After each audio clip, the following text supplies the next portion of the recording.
한국 따위가 뭐가 대수라고. 유엔 브리핑룸이 발칵 뒤집혔습니다. 차세대 국제분쟁조정대표국으로 한국이 선정됐다는 소식에 전 세계 기자들이 코웃음을 쳤거든요. 그런데 그로부터 단 2주 후 모두의 생각이 완전히 뒤바뀌었습니다. 중국과 일본이 대만 문제로 전면전 직전까지 갔던 그 위기 상황. 하지만 한국이 움직이자 모든 게 달라졌어요. 더 놀라운 건 그 다음이었습니다. 한국은 단 한 발의 총도 단 한 척의 함정도 드러내지 않고 전쟁을 완전히 막아냈거든요. 중국의 미사일은 발사되지 못했고 일본의 자위대는 움직일 수 없었습니다. 도대체 한국이 무엇을 했길래 두 강대국이 동시에 무릎을 꿇었을까요? 한국의 진짜 실력을 지금 즉시 공개합니다. 한국의 저력이 자랑스럽다고 생각하시는 분들은 구독과 좋아요 꾹 눌러주세요. 정말 이상한 일이었어요. 유엔 본부 브리핑룸에 앉아 있는데 갑자기 장내가 술렁거리기 시작했거든요. 저는 채니링 대만 중앙통신사 유엔 특파원으로 일한 지 3년 차였습니다. 그동안 수없이 많은 브리핑을 취재했지만 이런 분위기는 처음이었어요. 맨해튼 한복판에 위치한 유엔 본부 건물은 늘 긴장감으로 가득했지만 오늘은 뭔가 달랐습니다. 공기 자체가 무거웠어요. 옆자리에 로이터 기자가 제 팔을 툭 쳤습니다. 이링, 이거 봤어? 방금 발표 났는데. 그가 태블릿을 제 쪽으로 밀었어요. 화면에는 유엔 공식 발표문이 떠 있었죠. 차세대 국제분쟁조정대표국으로 대한민국이 만장일치로 선정되었다는 내용이었습니다. 저는 2번 읽어봤어요. 뭔가 잘못 본 게 아닌가 싶었거든요. 한국이요? 정말요? 제가 물었습니다. 로이터 기자가 어깨를 으쓱했어요. 나도 놀랐어. 당연히 미국일 줄 알았는데. 브리핑룸 안이 점점 시끄러워졌습니다. 200명이 넘는 각국 기자들이 동시에 휴대폰을 꺼내들고 확인하기 시작했어요. 웅성거리는 소리가 파도처럼 밀려왔죠. 앞쪽에서 CNN 기자가 큰 소리로 말했습니다. 대표국은 당연히 미국이어야 하는 거 아니야? 군사력도 제일 강하고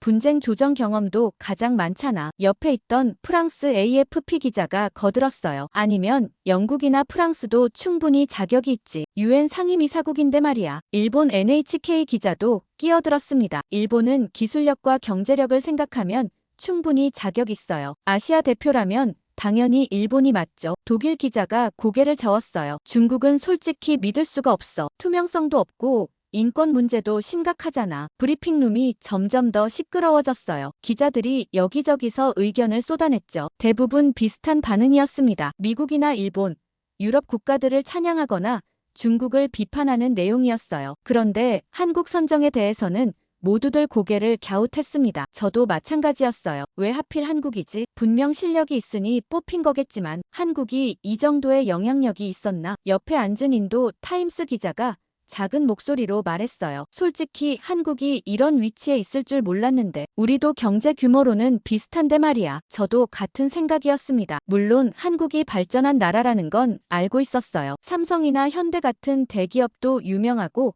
K-팝이나 드라마도 세계적이죠. 하지만 국제분쟁조정 대표국이라니요. 그건 완전히 다른 차원의 문제잖아요. 군사력, 외교력, 국제적 신뢰도가 모두 필요한 자리인데요. 브리핑이 시작됐습니다. 유엔 대변인이 단상에 올라왔어요. 푸른색 유엔 로고가 뒤에 크게 걸려 있었고 각국 국기들이 양옆에 줄지어 있었죠. 여러분, 질문 받겠습니다. 대변인이 말했어요. 손이 일제히 올라갔습니다. 브리핑룸이 순식간에 손의 숲이 되었어요. 대변인이 첫 번째 기자를 지목했습니다. 왜 한국이 선정됐습니까? 구체적인 이유를 설명해 주십시오. 뉴욕타임스 기자였습니다. 대변인이 준비된 답변을 읽기 시작했어요. 대한민국은 지난 20년간 국제분쟁 조정에서 탁월한 성과를 보여왔습니다. 중립적 입장과 뛰어난 외교력, 그리고 첨단 기술력을 모두 갖추고 있습니다. 저는 펜을 움직이며 메모했지만 석연치 않았습니다. 그게 전부인가요? 다른 나라들도 똑같이 말할 수 있는 내용인데요. 두 번째 질문이 나왔습니다. 중국의 반응은 어떻습니까? 중국도 이 결정을 지지합니까? BBC 기자였어요. 대변인이 잠시 망설이더니 대답했습니다. 만장일치 결정이었습니다. 중국을 포함한 모든 회원국이 동의했습니다. 브리핑룸이 또 술렁거렸어요. 중국이 동의했다고요? 그게 더 이상했습니다. 보통 중국은 이런 결정에 반대하거나 최소한 기권하는 경우가 많았거든요. 특히 미국 동맹국과 관련된 사안이라면 더더욱요. 저는 옆자리 로이터 기자에게 속삭였습니다. 뭔가 이상하지 않아요? 중국이 왜 순순히 동의했을까요? 그가 고개를 끄덕였어요. 나도 그게 제일 궁금해. 뭔가 뒤가 있는 것 같은데. 세 번째, 네 번째 질문이 이어졌지만 대변인의 답변은 계속 추상적이었습니다. 한국의 균형 잡힌 외교, 기술적 역량, 국제사회의 신뢰, 구체적인 건 하나도 없었어요. 브리핑이 끝나고 기자들이 우르르 나갔습니다. 복도에서도 토론이 계속됐어요. 누군가는 미국의 뒷배경이 있을 거라고 했고 누군가는 중국과의 타협이라고 했죠. 저는 커피 자판기 앞에서 멍하니 서 있었습니다. 종이컵에 커피를 받으면서도 머릿속은 복잡했어요. 왜 한국이지? 제 머릿속이 복잡했어요. 대만 기자로서 동아시아 정세는 늘 제 관심사였습니다. 한국, 일본, 중국의 미묘한 관계를 계속 지켜봤죠. 세 나라의 역사적 갈등, 경제적 경쟁, 안보 문제까지요. 그런데 한국을 이렇게 높이 평가한 적은 한 번도 없었어요. 물론 한국이 잘하는 나라라는 건 알았습니다. 하지만 국제 분쟁의 중재자라니요. 휴대폰이 울렸습니다. 본사 편집장에게서 온 메시지였어요. 한국 대표국 선정권. 긴급 심층 기사 작성 요청, 각국 반응과 배경 분석 필수. 내일 아침까지. 저는 한숨을 쉬었습니다. 심층 기사라니요. 저도 이해가 안 되는데 어떻게 분석을 하라는 건지 막막했어요. 그때였습니다. 일본 NHK 기자의 휴대폰이 크게 울렸어요. 그가 전화를 받더니 얼굴이 순식간에 창백해졌습니다. 뭐라고요? 지금 확인했습니까? 그의 목소리가 떨렸어요. 주변 기자들이 일제히 그를 쳐다봤습니다. 무슨 일이냐는 시선들이었죠. 그가 전화를 끊고 우리를 돌아봤어요. 손이 떨리고 있었습니다. 일본 총리가 방금 국회에서 긴급 발언을 했대요. 대만 관련해서요. 제 심장이 쿵 내려앉았습니다. 대만이요? 무슨 내용인데요? 제 목소리도 떨렸어요. 그가 휴대폰 화면을 돌려 보여줬습니다. 일본 언론 속보가 떠 있었어요. 다카이치 총리 긴급 발언. 대만에 대한 중국의 군사 행동은 일본의 존립위기 상황이다. 필요하면 일본 자위대가 개입할 수 있다. 브리핑룸 복도가 순식간에 조용해졌습니다. 아까까지 시끄럽던 기자들이 모두 입을 다물었어요. 모두가 화면을 들여다보고 있었죠. 저는 손이 떨렸습니다. 종이컵에 든 커피가 출렁거렸어요. 대만 기자로서 이런 발언이 무엇을 의미하는지 너무나 잘 알았거든요. 이건 그냥 발언이 아니에요. 제가 중얼거렸죠. 사실상 전쟁 선포나 다름없어요. 동아시아가 흔들릴 거예요. 로이터 기자가 제 어깨를 잡았습니다. 진정해, 이링. 아직 확실한 건 아니잖아. 하지만 저는 알고 있었어요. 일본 총리가 이런 발언을 공개적으로 국회에서 한다는 건 이미 결정이 난 거나 마찬가지였습니다. 중국이 어떻게 반응할지도 뻔했죠. 제 휴대폰이 미친 듯이 울리기 시작했습니다. 대만 본사, 타이베이에 계신 부모님, 대학 동창들 모두가 일본 총리 발언 소식을 들은 거였어요. 저는 화장실로 달려갔습니다. 거울 앞에 서서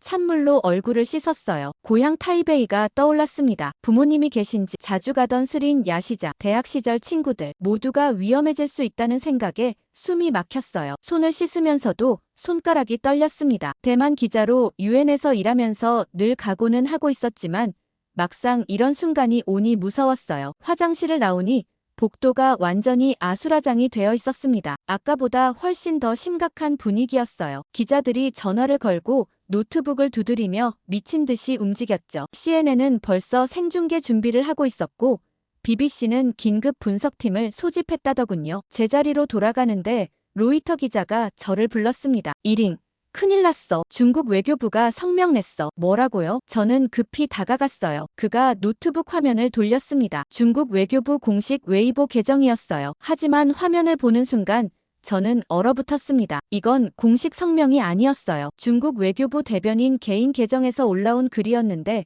내용이 충격적이었습니다. 다카이치의 더러운 목을 베겠다. 그 짧은 한 줄이 화면에 떠 있었어요. 저는 2번, 3번 읽어봤습니다. 이게 정말 외교관이 쓴 글인가요? 믿을 수 없었어요. 로이터 기자가 말했습니다. 5분 전에 올라왔는데 벌써 10만 리트윗 넘었어. 중국 네티즌들이 완전히 폭발했어. 저는 스크롤을 내렸습니다. 댓글들이 미친 듯이 달리고 있었어요. 일본을 바다에 수장시켜라. 다카이치는 전범의 후예다. 대만은 우리 땅이다. 혐오와 분노로 가득한 댓글들이었습니다. 제 머리가 아찔했어요. 이건 단순한 외교 갈등이 아니었습니다. 중국이 정말로 화가 난 거였어요. 그것도 통제 불능 수준으로요. 옆에서 AP통신 기자가 말했습니다. 중국 국방부도 방금 발표했대. 황해에서 실사격 훈련 예고했어. 실사격이요? 언제요? 제가 물었어요. 48시간 이내래. 구체적인 시간은 아직 안 나왔고 브리핑룸으로 다시 사람들이 모여들기 시작했습니다. 긴급 브리핑이 열린다는 소식 때문이었어요. 저도 서둘러 안으로 들어갔죠. 유엔 안보리 의장이 단상에 올랐습니다. 표정이 심각했어요. 여러분, 상황이 매우 긴박하게 돌아가고 있습니다. 그가 말했습니다. 중국 측이 황해 실사격 훈련을 통보해왔고 일본은 긴급 NSC를 소집했습니다. 손이 또 일제히 올라갔어요. 의장이 첫 번째 기자를 지목했습니다. 중국의 실사격이 실제 군사행동으로 이어질 가능성은 얼마나 됩니까? 워싱턴 포스트 기자였어요. 의장이 잠시 망설이더니 대답했습니다. 우리는 모든 가능성을 열어두고 있습니다. 지금은 외교적 해결을 위해 최선을 다하는 중입니다. 저는 메모를 하면서도 불안했어요. 모든 가능성이라는 말은 전쟁 가능성도 포함한다는 뜻이잖아요. 두 번째 질문이 나왔습니다. 대만 정부의 입장은 어떻습니까? 로이터 기자였어요. 제가 긴장하며 펜을 쥐었습니다. 대만은 평화적 해결을 촉구하고 있습니다. 의장이 말했어요. 그리고 국제사회의 지원을 요청했습니다. 국제사회의 지원이라는 말이 마음에 걸렸어요. 그게 구체적으로 뭘 의미하는 건지 모호했거든요. 군사 지원인지 외교적 지원인지 명확하지 않았습니다. 브리핑이 끝나고 저는 급히 타이베이 본사에 전화를 걸었어요. 편집장이 받았습니다. 이링, 지금 여기 난리야. 그가 다급하게 말했어요. 사람들이 슈퍼마켓으로 몰려들고 있어. 생필품 사재기가 시작됐어. 정말요? 저는 가슴이 철렁했습니다. 그 정도예요? 편집장이 한숨을 쉬었어요. 전쟁 날 수도 있다는 소문이 퍼지고 있어. SNS가 완전히 폭발했고. 너 거기서 뭐 들은 거 없어? 저는 브리핑 내용을 간단히 전했습니다. 중국 실사격 예고, 일본 NSC 소집, 유엔의 우려. 편집장이 조용히 말했어요. 이링아, 솔직히 말해줘. 전쟁 날 것 같아? 저는 대답할 수 없었습니다. 모르겠어요. 하지만 분위기가 심상치 않아요. 중국이 정말 화났어요. 전화를 끊고 저는 창밖을 내다봤습니다. 뉴욕 맨해튼의 평화로운 오후 풍경이 펼쳐져 있었어요. 사람들이 여유롭게 걷고 있었고 카페에서는 커피를 마시며 담소를 나누고 있었죠. 하지만 지구 반대편에서는 전쟁이 임박할 수도 있다는 게 믿기지 않았습니다. 휴대폰이 또 울렸어요. 이번엔 어머니였습니다. 이링아, 뉴스 봤니? 어머니 목소리가 떨렸어요. 일본이 우리 때문에 중국이랑 싸운대? 아니에요. 엄마, 아직 그런 건 아니에요. 제가 진정시키려 했지만 제 목소리도 떨렸습니다. 어머니가 말했어요. 동네 사람들이 다 불안해하고 있어. 혹시 피난 가야 하는 거 아니냐고. 저는 눈물이 날 것 같았습니다. 엄마, 괜찮을 거예요. 유엔에서 다들 해결하려고 노력하고 있어요. 하지만 제 말이 공허하게 들렸어요. 정말 괜찮을까요? 저도 확신이 없었거든요. 전화를 끊고 자리에 앉으니 옆자리 일본 기자가 말을 걸었습니다. 채니링 씨, 미안해요. 제가 돌아봤어요. 그가 고개를 숙이고 있었습니다. 우리 총리 때문에 대만이 위험해진 것 같아서요. 저는 고개를 저었어요. 아니에요. 당신 잘못이 아니잖아요. 하지만 그의 말이 맞았습니다. 일본 총리의 발언 때문에 대만이 중일 전면전의 전장이 될 수 있었으니까요. 저는 노트북을 열어 중국 언론들을 확인했습니다. 인민일보, 환구시보, 신화통신 모든 매체가 일본을 맹비난하고 있었어요. 일본 군국주의의 부활, 아시아 평화의 파괴자, 역사를 왜곡하는 전범 국가, 격렬한 표현들이 쏟아졌습니다. 그런데 이상한 게 있었어요. 기사마다 한국이 언급되고 있었습니다. 한국의 입장이 관건, 한국이 어느 편에 서느냐가 중요, 한국의 선택을 주목. 또 한국이에요. 저는 혼란스러웠습니다. 왜 자꾸 한국 얘기가 나오는 거죠? 중국과 일본 사이의 문제인데 말이에요. 환구시보 사설을 클릭해봤습니다. 제목부터 자극적이었어요. 한국은 신중하게 선택하라. 잘못된 편에 서면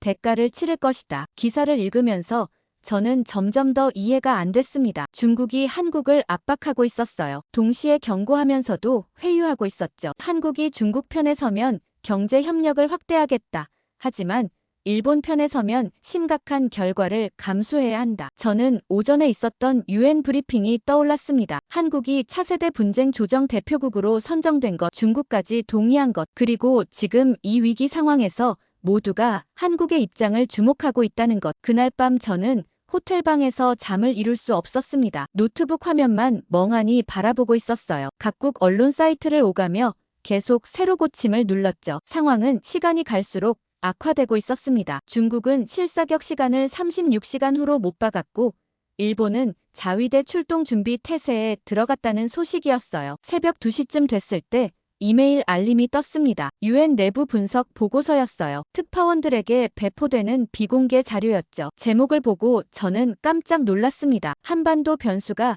동아시아 정세에 미치는 영향 분석. 또 한국이었어요. 저는 파일을 열어 읽기 시작했습니다. 첫 페이지부터 충격적인 내용이었어요. 현 사태의 해결은 한국의 입장에 전적으로 달려있다. 한국이 일본 편에 서면 중국은 고립되고 한국이 중립을 지키면 일본은 단독 행동을 주저할 것이다. 한국이 중국과 협력하면 일본은 즉각 후퇴할 수밖에 없다. 저는 믿을 수 없었습니다. 유엔 분석팀이 이렇게까지 평가하다니요. 한국이 동아시아 전체의 균형을 좌우한다는 내용이었어요. 계속 읽어 내려갔습니다. 다음 장에는 각국의 한국에 대한 평가가 나와 있었어요. 미국 국무부 평가. 한국은 동북아 안보의 핵심축, 기술력과 군사력을 동시에 보유한 유일한 중견국. 일본 외무성 평가.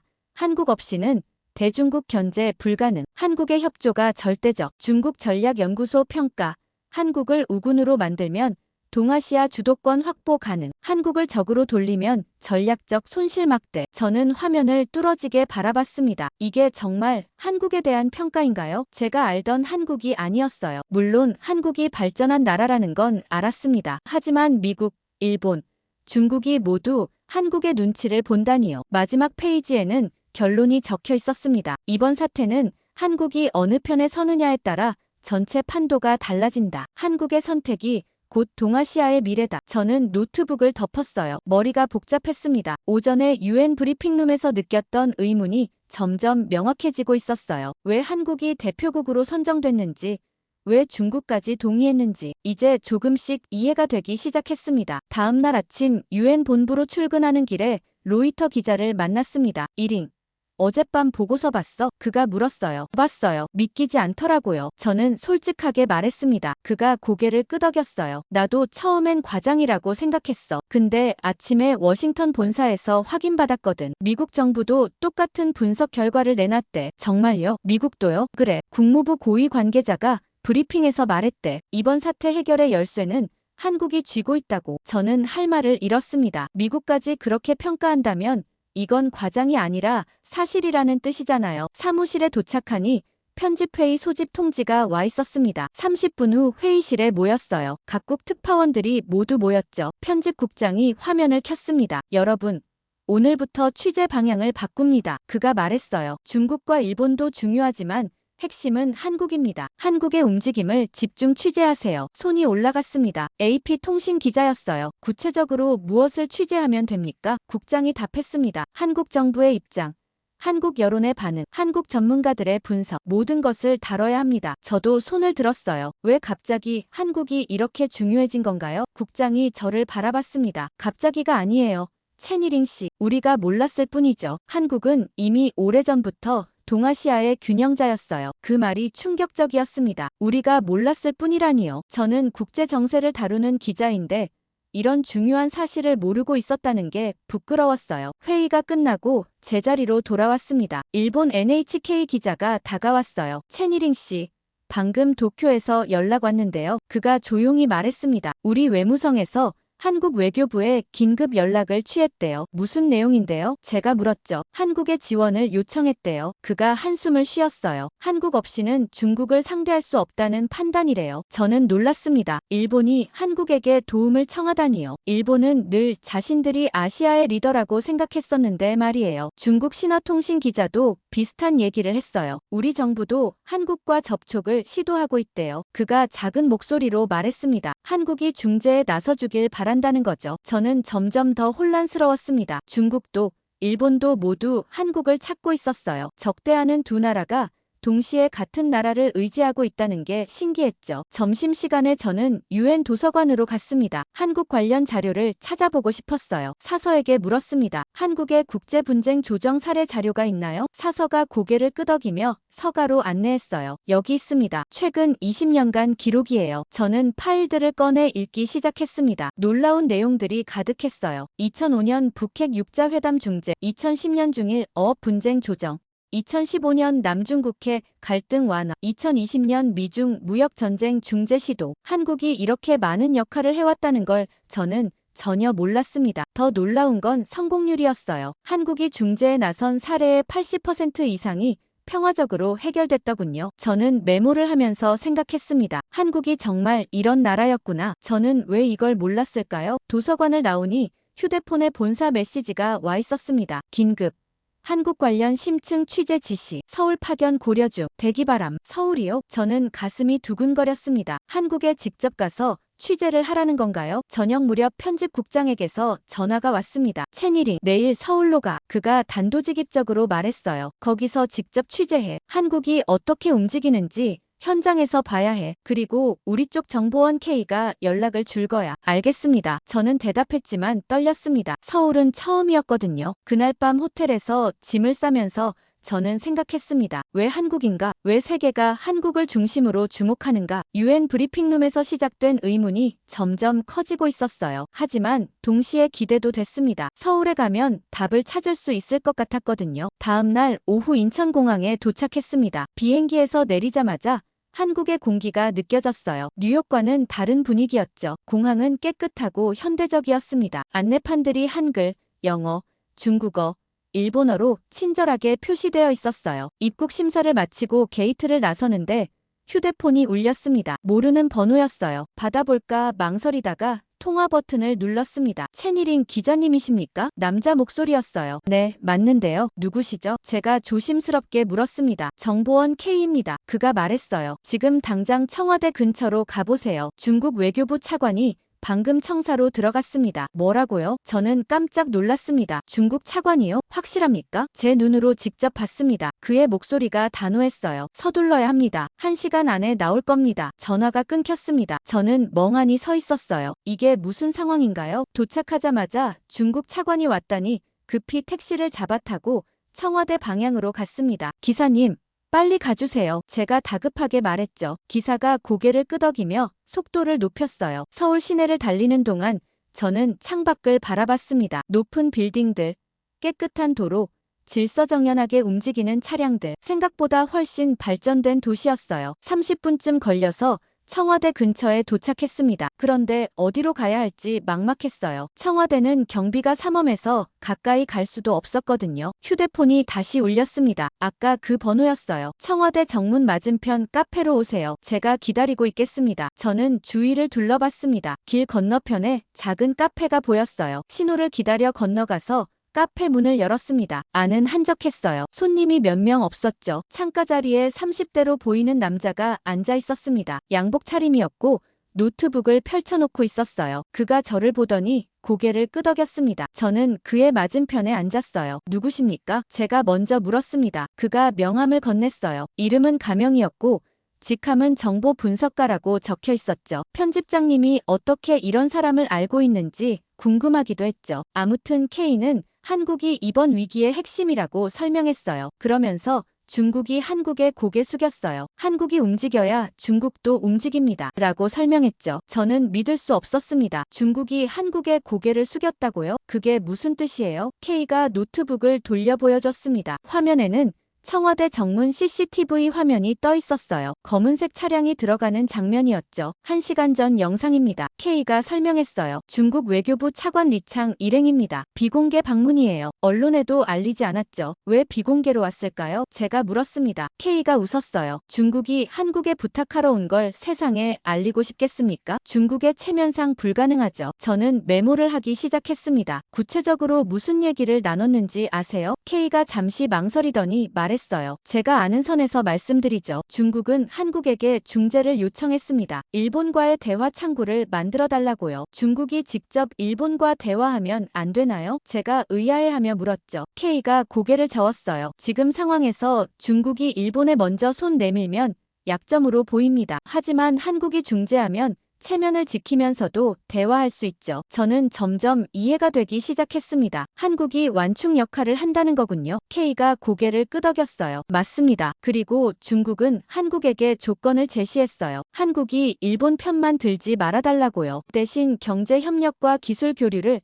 대폭 늘리겠다고 약속했죠. 한국은 뭐라고 답했나요? 제가 물었습니다. K가 말했어요. 한국은 중립을 지키겠다고 했습니다. 어느 편도 들지 않고 평화만 요구하겠다고요. 그리고 군사 개입은 절대 불가하다고 못 박았어요. 저는 손이 떨렸습니다. 이 정보가 진짜라면 엄청난 특종이었어요. 하지만 동시에 의문이 들었죠. 왜 이 사람은 우리 언론사에 이런 정보를 주는 걸까요? 왜 저희한테 이런 걸 알려주시는 거죠? 제가 조심스럽게 물었습니다. K가 창밖을 바라보며 말했어요. 세상이 한국을 제대로 알아야 한다고 생각해서요. 당신이 몰랐을 뿐 한국은 이미 동아시아의 중심이에요. 그리고 편집장님께 제가 신세를 진 게 있습니다. 그 말에 저는 할 말을 잃었습니다. 오늘 아침까지만 해도 의문을 품었던 것들이 점점 명확해지고 있었어요. K가 노트북을 닫으며 말했어요. 곧 일본 특사도 한국에 올 겁니다. 중국 다음은 일본 차례죠. 정말요? 언제요? 이틀 안에요. K가 일어서며 말했어요. 그때도 연락드리겠습니다. 그가 카페를 나갔습니다. 저는 자리에 앉은 채 멍하니 있었어요. 방금 들은 정보들이 머릿속에서 맴돌았죠. 중국 특사가 한국에 구걸하듯 왔다는 것, 한국이 중립을 고수하며 평화를 요구했다는 것. 저는 노트북을 열어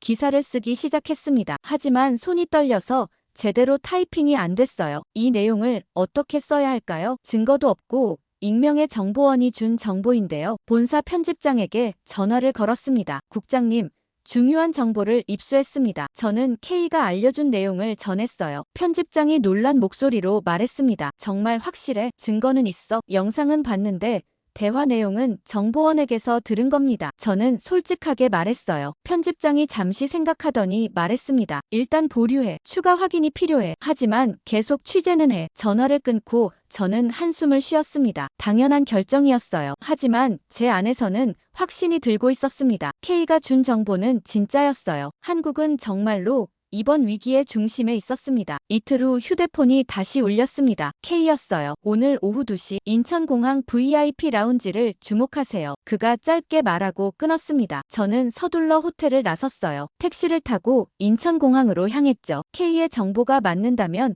일본 특사가 도착할 거였습니다. 중국 방문 직후 바로 한국을 방문한다는 건 전례 없는 일이었어요. 공항에 도착해서 VIP 라운지 근처를 서성였습니다. 하지만 일반인은 접근할 수 없는 구역이었어요. 어떻게 하나 고민하는데 일본 요미우리 신문 기자가 눈에 띄었습니다. 저는 그를 알고 있었어요. 유엔에서 몇 번 마주친 적이 있었거든요. 다나카 씨, 제가 다가가며 불렀습니다. 그가 돌아보더니 반갑게 인사했어요. 채니링 씨, 여기는 어쩐 일이에요? 취재차 왔어요. 저는 대충 둘러댔죠. 다나카 씨는요? 그가 주위를 살피더니 작은 목소리로 말했습니다. 저도 취재 왔어요. 우리 외무성 특사가 오늘 한국 방문하거든요. 역시 K의 정보가 맞았어요. 저는 태연한 척하며 물었습니다. 특사요? 무슨 일로요? 다나카가 한숨을 쉬었어요. 솔직히 말하면 도움 요청하러 왔어요. 한국의 지원이 절실하거든요. 저는 놀라움을 감추며 더 물었습니다. 구체적으로 어떤 도움인가요? 중국을 견제해달라는 거죠. 다나카가 쓴웃음을 지었어요. 한국이 일본 편에 서줘야 중국이 물러난다는 게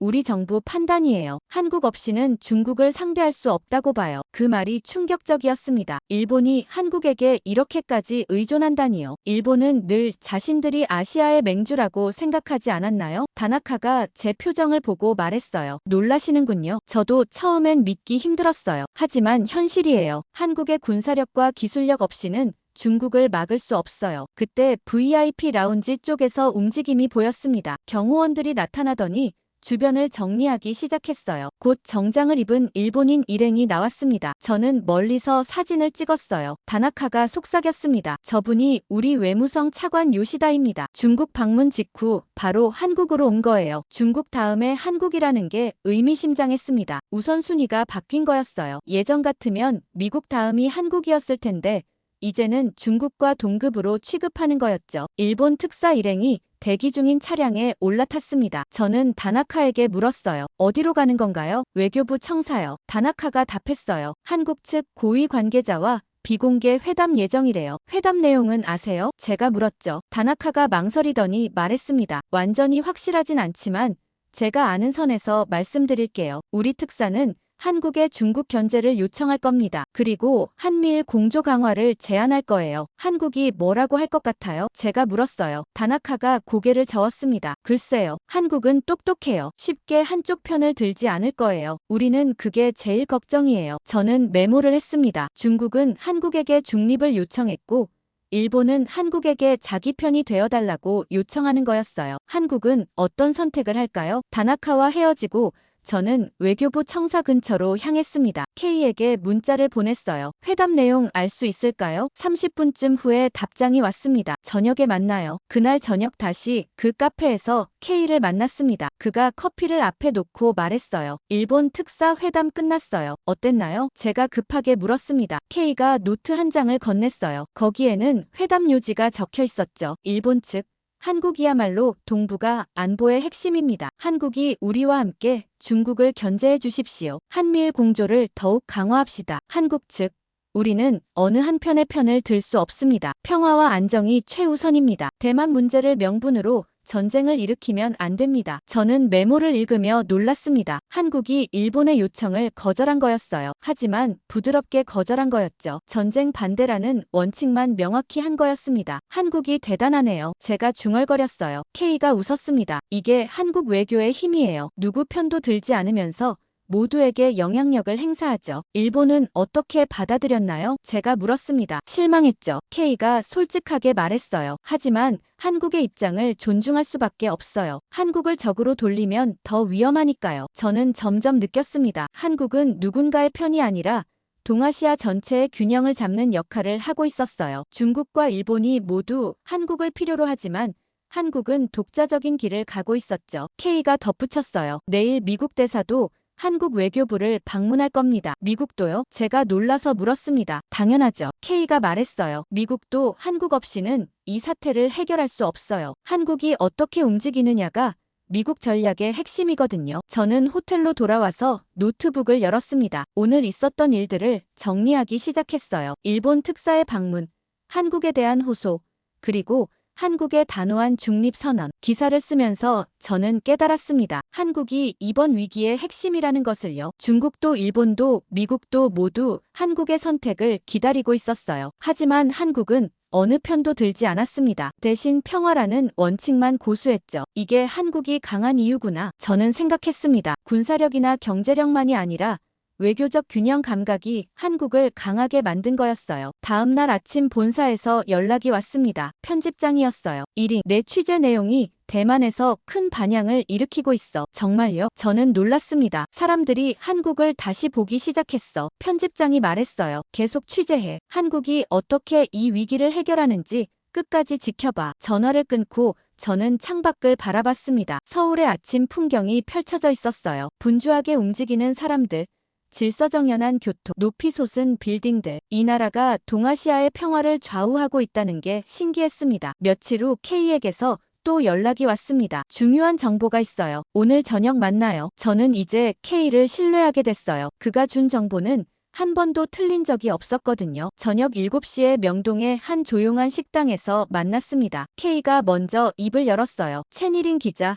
대만 정부가 최근에 어떤 움직임을 보였는지 아세요? 글쎄요. 저는 고개를 저었습니다. 본사에서는 별다른 얘기가 없었는데요. K가 태블릿을 꺼내 보여줬습니다. 화면에는 외교 문서가 떠 있었어요. 대만 정부가 미국과 유엔에 중재를 요청했어요. 중일 충돌을 막아달라고요. 당연한 일 아닌가요? 제가 물었습니다. 대만이 가장 위험하니까요. K가 고개를 끄덕였어요. 맞아요. 하지만 미국과 유엔의 답변이 흥미로워요. 뭐라고 했는데요? 제가 앞으로 몸을 숙였습니다. K가 말했어요. 미국 국무부는 이렇게 답했대요. 우리는 한국의 외교 방침을 따를 것이다. 한국과 협의 없이는 움직이지 않겠다. 저는 숟가락을 놓았습니다. 미국이 한국의 방침을 따른다고요? 그게 말이 돼요? 미국이 한국한테 물어보고 움직인다는 건가요? K가 웃었어요. 놀랍죠? 저도 처음엔 믿기지 않았어요. 하지만 사실이에요. 미국은 이번 사태에서 한국의 판단을 최우선으로 둔다고 명확히 했어요. 유엔은요? 제가 다급하게 물었습니다. 더 놀라울 거예요. K가 화면을 넘겼어요. 유엔 사무총장실의 답변이 나왔습니다. 한국이 제시하는 방향이 국제사회의 기준이 될 것이다. 우리는 한국의 중재안을 전적으로 지지한다. 저는 할 말을 잃었습니다. 유엔까지요? 한국이 제시하는 방향이 국제 기준이라니요? 이게 정말 현실인가요? 믿기지 않아요. 제가 중얼거렸습니다. 한국이 이 정도였다고요? K가 진지하게 말했어요. 채니린 기자는 한국을 과소평가하고 있었어요. 세계가 다 알고 있는 사실을 기자만 몰랐던 거예요. 그 말이 뼈아팠습니다. 국제 정세를 다루는 기자인 제가 이런 중요한 사실을 놓치고 있었다니요. 왜 모두가 한국을 이렇게 신뢰하는 건가요? 제가 물었습니다. K가 설명하기 시작했어요. 첫째, 한국은 중립적이에요. 미국 동맹이지만 중국과도 대화하죠. 어느 한쪽에 치우치지 않아요. 둘째, 한국은 실력이 있어요. 군사력, 기술력, 경제력 모두 세계 톱 수준이에요. 셋째, 한국은 신뢰를 쌓아왔어요. 지난 20년간 분쟁 조정에서 보여준 성과가 있거든요. 저는 고개를 끄덕이며 메모했습니다. K가 말을 이었어요. 그래서 이번에도 모두가 한국을 주목하는 겁니다. 한국이 평화를 원한다고 하면 중국도 일본도 물러서요. 한국이 전쟁은 안 된다고 하면 미국도 유엔도 따라가는 거죠. 정말 놀라운 위상이네요. 제가 감탄하며 말했습니다. K가 미소 지었어요. 이제 알겠어요? 왜 한국이 차세대 분쟁 조정 대표국으로 선정됐는지 이해가 되기 시작했어요. 저는 고개를 끄덕였습니다. 한국은 이미 그 자격이 충분했던 거였죠. K가 일어서며 말했습니다. 한국에 대해 더 깊이 알고 싶으시면 전문가를 만나보세요. 서울대 국제정치학과의 윤재헌 교수라는 분이 계세요. 대만 문제 전문가이기도 하고요. 윤재헌 교수요? 저는 메모했습니다. 그분을 어떻게 만날 수 있죠? K가 명함을 건넸어요. 제 소개라고 하시면 만나주실 거예요. 헤어지고 호텔로 돌아와 저는 곧바로 윤재헌 교수 이메일을 찾았습니다. 서울대 홈페이지에 연락처가 나와 있었어요. 정중하게 인터뷰를 요청하는 메일을 보냈죠. 다음날 아침 답장이 왔습니다. 반갑습니다. 내일 오후 2시에 연구실로 오시겠어요? 저는 기쁜 마음으로 수락 메일을 보냈습니다. 드디어 전문가의 의견을 직접 들을 수 있게 됐어요. 다음 날 오후 서울대 캠퍼스에 도착했습니다. 생각보다 규모가 컸어요. 넓은 캠퍼스에 현대적인 건물들이 늘어서 있었죠. 사회과학대학 건물을 찾아 4층으로 올라갔습니다. 윤재헌 교수 연구실이라는 명패가 보였어요. 노크를 하자 들어오라는 목소리가 들렸습니다. 문을 열고 들어가니 30대 중반으로 보이는 남자가 책상에서 일어났어요. 안경을 쓰고 있었고 온화한 인상이었습니다. 교수라고 하기엔 생각보다 어렸습니다. 채니린 기자님이시죠? 반갑습니다. 윤재헌 교수가 악수를 청했어요. 저는 악수를 나누며 자리에 앉았습니다. 연구실은 책으로 가득했어요. 한국어, 영어, 중국어 책들이 빼곡히 꽂혀 있었죠. 대만에서 오셨다고 들었어요. 윤 교수가 차를 따라주며 말했습니다. 이번 위기 상황 때문에 많이 걱정하셨겠어요. 네. 솔직히 많이 불안했어요. 저는 솔직하게 답했습니다. 그런데 취재를 하면서 한국의 역할이 생각보다 훨씬 크다는 걸 알게 됐어요. 윤 교수가 고개를 끄덕였어요. 많은 분들이 모르시더라고요. 한국의 실제 위상을요. 교수님 관점에서 한국이 왜 이렇게 중요한 건가요? 제가 본론으로 들어갔습니다. 윤 교수가 설명하기 시작했어요. 한국은 군사력, 기술력, 경제력, 외교력 모든 면에서 이미 중견국을 넘어섰어요. GDP 세계 10위권, 군사력 6위권, 기술력은 반도체와 배터리에서 세계 1위죠. 저는 메모하며 듣고 있었습니다. 윤 교수가 계속했어요. 하지만 더 중요한 건 지정학적 위치예요. 한국은 중국, 일본, 러시아, 미국의 이해관계가 교차하는 지점에 있어요. 그래서 한국의 선택이 전체 판도를 바꿀 수 있죠. 그래서 모두가 한국을 주목하는 거군요. 제가 이해하며 말했습니다. 맞아요. 윤 교수가 웃었어요. 그리고 한국은 그 위치를 지혜롭게 활용해왔어요. 어느 한쪽에 치우치지 않으면서도 영향력을 유지하는 거죠. 당연히 동아시아의 중심이에요. 저는 펜을 놓았습니다. 당연하다는 말이 인상적이었어요. 정말 당연한 건가요? 저는 이제야 알게 됐는데요. 윤 교수가 부드럽게 말했어요. 채니린 기자님만 그런 게 아니에요. 많은 외국 언론들이 한국을 과소평가해왔어요. 하지만 이번 위기가 한국의 진짜 위상을 보여주는 계기가 될 거예요. 저는 고개를 끄덕였습니다. 윤 교수의 말이 맞았어요. 저도 이번 취재를 통해 한국을 완전히 다시 보게 됐으니까요. 인터뷰가 끝나갈 무렵 윤 교수가 조심스럽게 말했습니다. 채니린 기자님, 혹시 관심 있으실지 몰라서 말씀드리는데요. 뭔가요? 저는 호기심이 생겼어요. 모레 오후에 대만 비공식 대표단이 서울에 도착한다는 정보를 들었어요. 윤 교수가 작은 목소리로 말했습니다. 외교부와 비공개 회의를 할 예정이래요. 정말요? 저는 깜짝 놀랐습니다. 대만 대표단이 한국에 온다고요? 공식 방문은 아니에요. 윤 교수가 설명했어요. 민간 차원의 교류라는 명목이지만 실제로는 정부 대표단이죠. 중국을 자극하지 않으려고 조용히 움직이는 거예요. 저는 가슴이 두근거렸습니다. 제 조국 대만의 대표단이 한국에 온다니요. 그것도 이런 중요한 시기예요. 제가 참석할 수 있을까요? 저는 조심스럽게 물었습니다. 윤 교수가 잠시 생각하더니 말했어요. 대표 언론 자격으로 1명 정도는 참관이 가능하다고 들었어요. 제가 외교부에 추천해 드릴게요. 정말요? 감사합니다, 교수님. 저는 진심으로 감사했습니다. 이틀 후 윤 교수에게서 연락이 왔습니다. 참석 허가가 났어요. 내일 오후 3시 외교부 청사회의실로 오세요. 단, 녹음과 촬영은 불가하고 기사는 회의 후 승인을 받아야 해요. 알겠습니다. 저는 흥분을 감추지 못했습니다. 다음 날 오후 외교부 청사에 도착했습니다. 신분증과 언론인 증명서를 확인한 후 3층 회의실로 안내받았어요. 회의실은 생각보다 작았습니다. 긴 테이블에 의자 20개 정도가 놓여 있었어요. 이미 몇 명이 와 있었습니다. 윤재헌 교수도 보였고 한국 외교부 관계자들도 있었어요. 저는 구석자리에 조용히 앉았습니다. 3시 정각에 문이 열리며 대만 대표단이 들어왔습니다. 5명이었어요. 정장을 입은 중년 남성들이었죠. 맨 앞에 선 사람이 대표인 것 같았습니다. 저는 그를 알아봤어요. 장웨이밍. 대만 외교부 차관보였습니다. TV에서 몇 번 본 적이 있었어요. 한국 측에서는 외교안보 수석이 나왔습니다. 50대 후반으로 보이는 차분한 인상의 남자였어요. 환영합니다. 먼 길 오시느라 수고하셨습니다. 수석이 악수를 청했어요. 장웨이밍이 공손하게 악수를 나누며 답했습니다. 초대해 주셔서 감사합니다. 이런 어려운 시기에 만나주셔서 감사할 따름입니다. 모두가 자리에 앉았습니다. 분위기가 무거웠어요. 장웨이밍이 먼저 입을 열었습니다. 솔직히 말씀드리겠습니다. 그의 목소리가 떨렸어요. 우리는 지금 매우 두렵습니다. 일본과 중국이 대만 문제로 충돌하면 우리 땅이 전장이 될 수 있어요. 저는 가슴이 아팠습니다. 같은 대만 사람으로서 그 두려움이 이해됐거든요. 장웨이밍이 계속 말했습니다. 우리는 미국에도 도움을 요청했고 유엔에도 호소했어요. 하지만 모두가 한국의 입장을 따르겠다고 했습니다. 그래서 우리는 한국에 왔어요. 한국이 길을 만들어주세요. 한국 외교안보 수석이 차분히 대답했습니다. 대만의 우려를 충분히 이해합니다. 우리도 같은 입장이에요. 전쟁은 절대 안 됩니다. 장웨이밍이 고개를 숙였어요. 한국이 우리를 도와줄 수 있나요? 수석이 단호하게 말했습니다. 우리는 평화의 길을 만들 것입니다. 중국에게도 일본에게도 명확히 전달했어요. 대만 문제로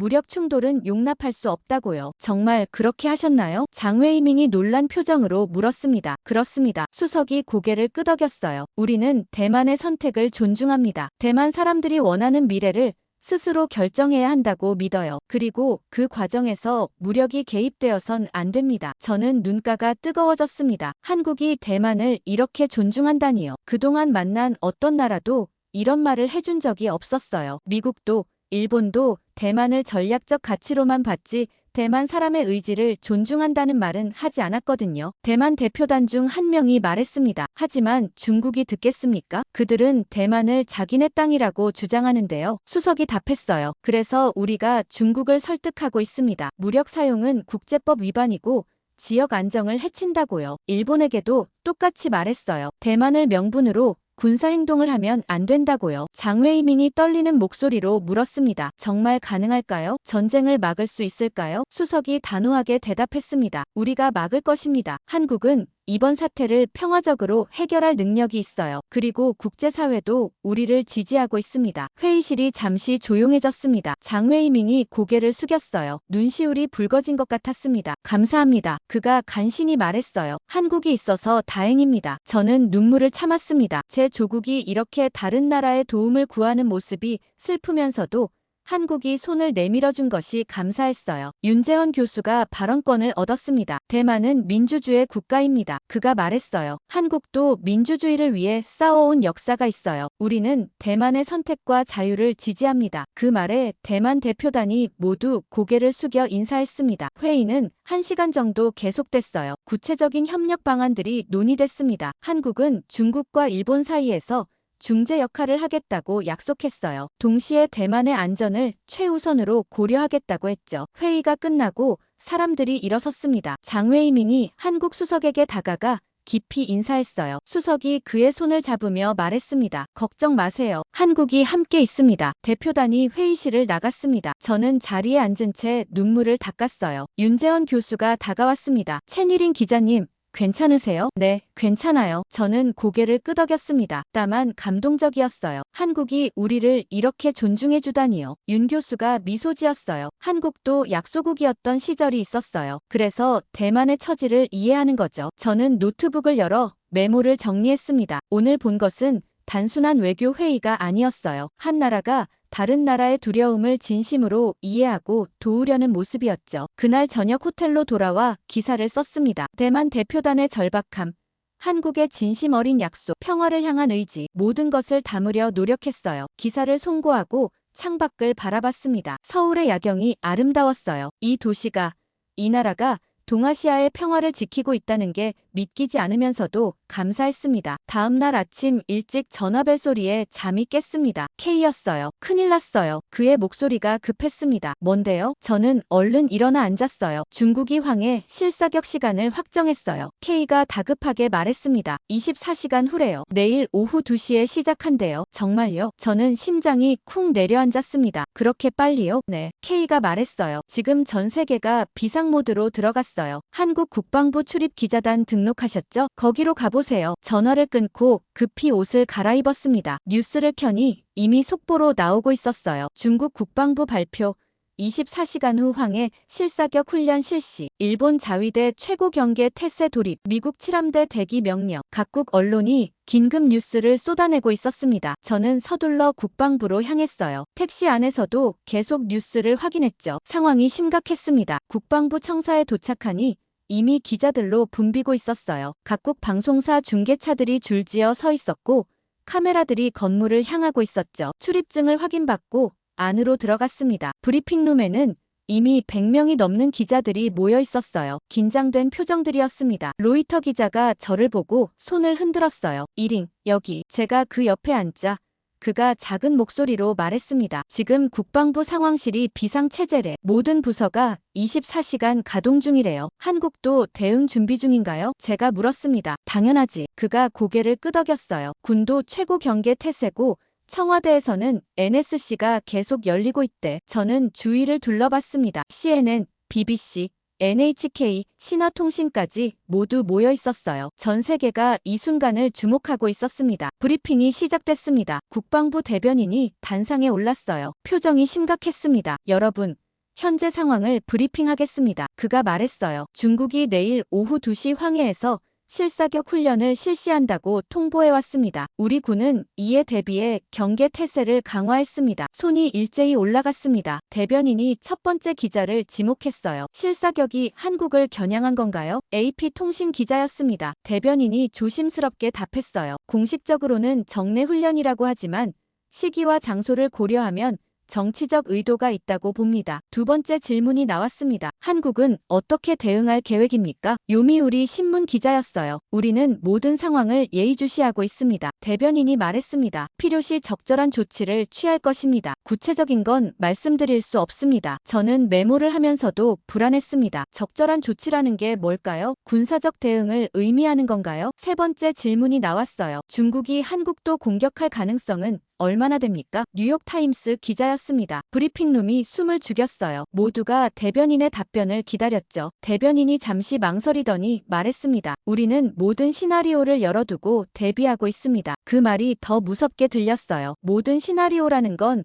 전쟁 가능성도 포함한다는 뜻이잖아요. 브리핑이 끝나고 기자들이 우르르 나갔습니다. 다들 급히 기사를 송고하러 가는 모양이었어요. 저는 K에게 문자를 보냈습니다. 더 자세한 정보 있어요? 곧 답장이 왔어요. 국방부 상황실로 가보세요. 출입허가 해놨어요. 상황실이요? 저는 놀랐습니다. 거기까지 들어갈 수 있다고요? K의 영향력이 대단했어요. 저는 엘리베이터를 타고 지하로 내려갔습니다. 경비가 삼엄했어요. 신분증을 3번이나 확인받고 나서야 들어갈 수 있었죠. 상황실은 생각보다 넓었습니다. 대형 스크린들이 벽면을 가득 채우고 있었고 수십 명의 군인들이 컴퓨터 앞에 앉아 있었어요. 긴장된 분위기였지만 이상하게도 패닉 상태는 아니었습니다. 오히려 차분해 보였어요. 담당 장교가 저를 안내했습니다. 이쪽으로 오십시오. 멀리서만 관찰하셔야 합니다. 저는 구석에 서서 상황실을 둘러봤어요. 스크린에는 황해 지도가 떠 있었고 중국 함대의 위치가 표시되어 있었습니다. 빨간 점들이 움직이고 있었어요. 장교들이 조용히 대화를 나누고 있었습니다. 중국 측 함정 12척 집결 완료. 내일 오후 2시 예정대로 진행될 것으로 보임. 한 장교가 보고했어요. 우리 측 대응은? 지휘관으로 보이는 사람이 물었습니다. 해군 함정 대기 중. 공군도 출격 준비 완료. 저는 긴장하며 들었습니다. 정말 전쟁이 날 수도 있겠구나 싶었어요. 그런데 이상한 일이 벌어졌습니다. 지휘관이 고개를 끄덕이며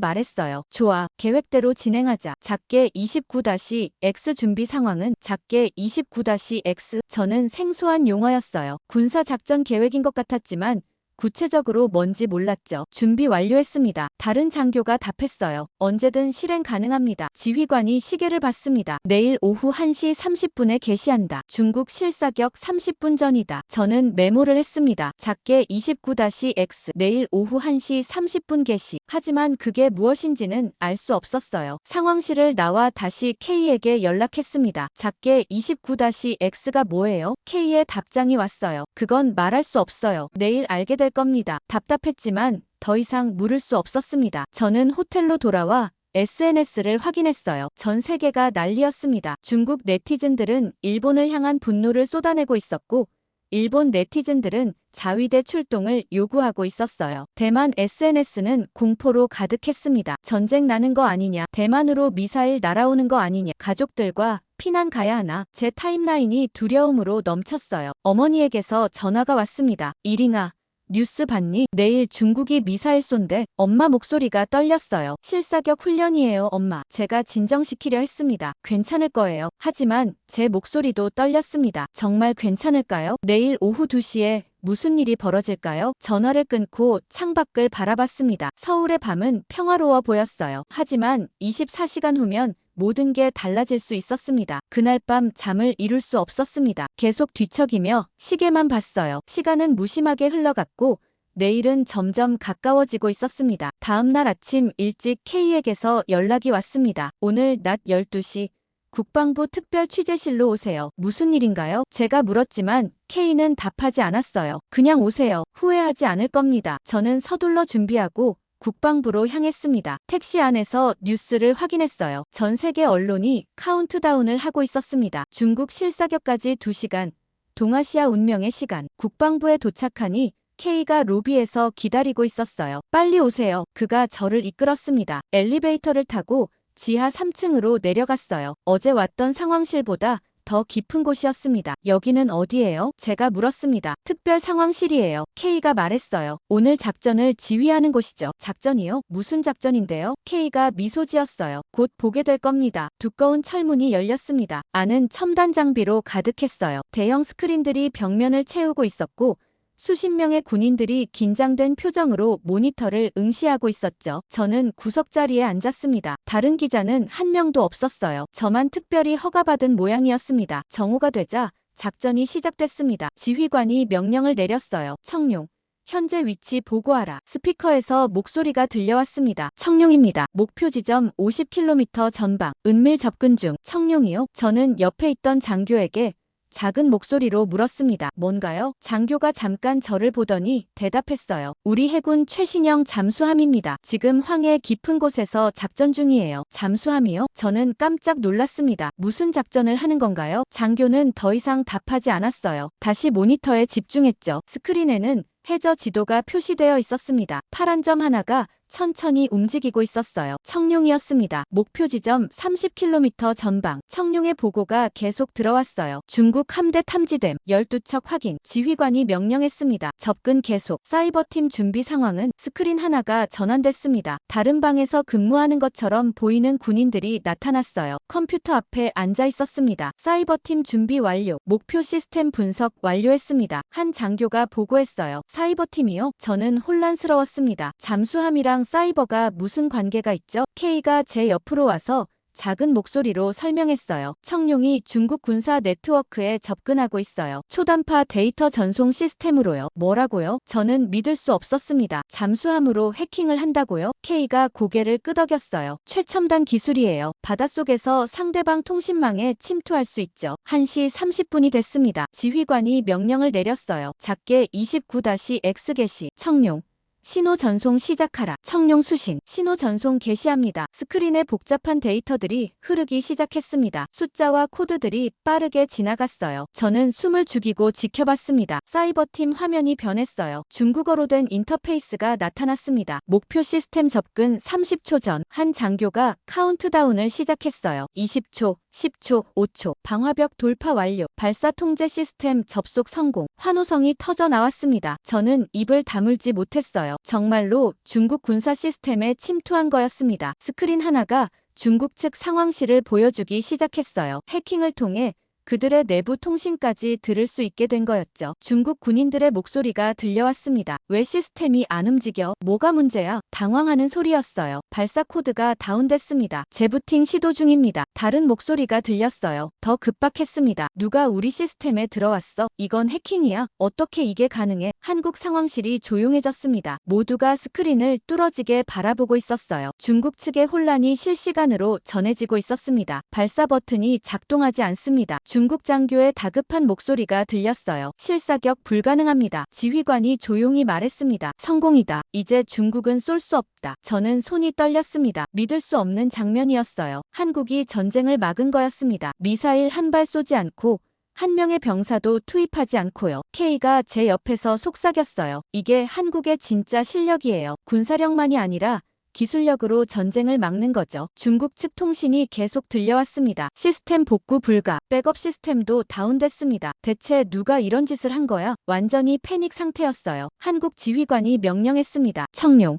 철수 시작. 흔적 남기지 마라. 청룡 수신. 철수합니다. 파란 점이 천천히 멀어지기 시작했어요. 중국 함대는 그 존재조차 몰랐을 겁니다. 청룡이 그들 밑을 지나갔다는 것, 시스템을 마비시켰다는 것. 2시가 됐습니다. 중국의 실사격 예정 시간이었어요. 하지만 아무 일도 일어나지 않았습니다. 스크린에는 중국 함대가 그대로 떠 있었어요. 움직이지 못하고 있었습니다. 작전 성공. 지휘관이 선언했어요. 전쟁의 스위치를 껐다. 상황실에 박수가 터져 나왔습니다. 저는 멍하니 앉아 있었어요. 방금 본 것이 현실인가 싶었거든요. 한국이 이런 나라였구나. 제가 중얼거렸습니다. 정말 이런 나라였어요. K가 저를 바라보며 말했어요. 이제 아시겠어요? 왜 전 세계가 한국을 주목하는지. 한국은 조용히, 정확히, 그리고 완벽하게 움직여요. 저는 고개를 끄덕였습니다. 이제 완전히 이해했어요. 한국은 힘을 과시하지 않지만 필요할 때 정확하게 사용하는 나라였습니다. 상황실을 나오며 저는 생각했습니다. 오늘 본 것을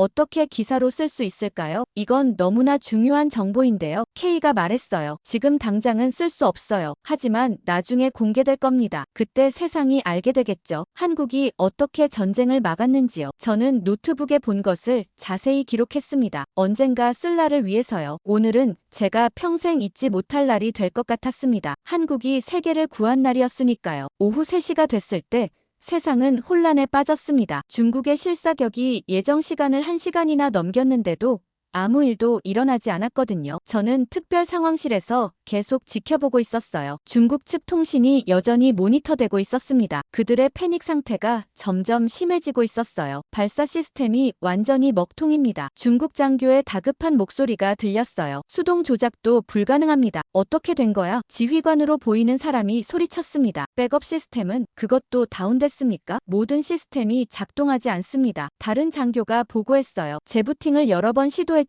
소용없습니다. 저는 숨을 죽이고 들었습니다. 중국군이 완전히 무력화된 거였어요. 한국의 사이버 공격이 얼마나 정교했는지 알 수 있었죠. K가 제 옆에서 속삭였어요. 청룡이 침투할 때 악성 코드를 심었어요. 발각되지 않으면서 시스템을 완전히 장악하는 코드죠. 완전히 장악이요? 제가 놀라서 물었습니다. 그럼 중국은 아무것도 못하는 건가요? K가 고개를 끄덕였어요. 적어도 오늘은요. 한국이 원하면 시스템을 복구해줄 수도 있지만 지금은 그냥 두는 거예요. 스크린에서 중국 지휘관이 여러 번 발사 버튼을 누르는 모습이 보였습니다. 하지만 아무 반응이 없었어요. 화면은 검은색으로 변해 있었고 어떤 코드도 입력되지 않았습니다. 이건 말도 안 돼. 중국 지휘관이 책상을 쳤어요. 누가 우리를 해킹했어? 어떻게 이게 가능하지? 기술팀을 불러. 당장. 한국 상황실에서는 조용한 환호가 이어졌습니다. 장교들이 악수를 나누고 있었어요. 하지만 큰 소리를 내지는 않았습니다. 차분하게 성공을 확인할 뿐이었죠. 지휘관이 말했습니다. NSC에 보고하라. 작게 29-X 실행 완료. 목표 달성. 저는 이 순간을 절대 잊을 수 없을 것 같았어요. 한국이 조용히 하지만 완벽하게 전쟁을 막은 순간이었으니까요. 오후 4시쯤 중국 국방부에서 공식 발표가 나왔습니다. 스크린에 뉴스 속보가 떴어요. 중국 국방부 기상 악화로 실사격 훈련 연기. 새로운 일정은 추후 공지 예정. 기상 악화라고요? 저는 어이가 없었습니다. 오늘 날씨가 얼마나 좋은데요? K가 웃었어요. 체면을 지키려는 거죠. 시스템 해킹당했다고 인정할 수는 없으니까요. 한국 지휘관도 미소를 지었습니다. 좋아. 그들이 체면을 지킬 기회를 준 거다. 우리는 조용히 이긴 거야. 그 말이 인상적이었습니다. 한국은 승리를 과시하지 않았어요. 오히려 상대방이 체면을 지킬 수 있게 배려했죠. 이게 진짜 강한 나라구나. 저는 생각했습니다. 힘을 자랑하지 않고 조용히 목표를 달성하는 것. K가 말했어요. 한국 NSC는 이 사실을 절대 공개하지 않을 겁니다. 언론에도 아무 말 없이요. 왜요? 제가 물었습니다. 이렇게 대단한 성과인데 알려야 하는 거 아닌가요? K가 고개를 저었어요. 그게 한국 방식이에요. 조용히 일을 처리하고 적을 만들지 않는 거죠. 중국이 창피당했다고 느끼면 더 위험해질 수 있으니까요. 저는 감탄했습니다. 전략적 사고가 철저했어요. 단순히 이기는 것이 아니라 이긴 후까지 생각하는 거였죠. 오후 5시에 한국 국방부 공식 브리핑이 있었습니다. 저는 상황실을 나와 브리핑룸으로 갔어요. 대변인이 단상에 올랐습니다. 중국이 실사격을 연기했다는 소식에 대해 우리는 환영합니다. 대변인이 차분하게 말했어요. 대화와 평화가 항상 최선의 방법입니다. 기자들이 질문을 쏟아냈어요. 중국이 왜 갑자기 연기했다고 보십니까? 한국 정부가 압박했습니까? 한국이 무슨 조치를 취했습니까? 대변인은 모든 질문에 똑같이 답했습니다. 우리는 평화적 해결을 위해 외교적 노력을 계속했을 뿐입니다. 구체적인 내용은 말씀드릴 수 없습니다. 저는 웃음이 나왔어요. 기자들은 몰랐죠. 한국이 어떤 일을 해냈는지, 청룡이 어떻게 움직였는지, 사이버팀이 얼마나 정교하게 작전을 수행했는지. 브리핑이 끝나고 밖으로 나오니 서울 하늘이 맑았습니다. 평화로운 오후였어요. 사람들은 여전히 일상을 살고 있었죠. 전쟁이 막 막혔다는 것도 모르고요. 휴대폰에 세계 각국 언론 속보가 쏟아졌습니다. CNN, 중국 실사격 연기, 긴장 완화 기대, BBC, 동아시아 위기 일단락, 외교적 해결 가능성, NHK, 한국의 중재 역할이 주요했을 것. 모두가 한국의 역할을 언급하고 있었어요. 하지만 아무도 진실은 몰랐습니다. 본사에서 전화가 왔습니다. 편집장이었어요. 1인, 대박이야. 위기가 해소됐어. 한국이 뭔가 한 것 같은데 자세한 정보 있어? 저는 잠시 망설였습니다. 오늘 본 것을 말할 수 있을까요? 하지만 K의 말이 떠올랐어요. 지금 당장은 공개할 수 없다고요. 확실한 건 없어요. 제가 조심스럽게 답했습니다. 하지만 한국의 외교력이 작용한 것 같아요. 편집장이 말했어요. 어쨌든 잘 됐어. 평화 유지 기사로 써줘. 한국의 중재 역할을 강조하고. 전화를 끊고 저는 카페에 앉아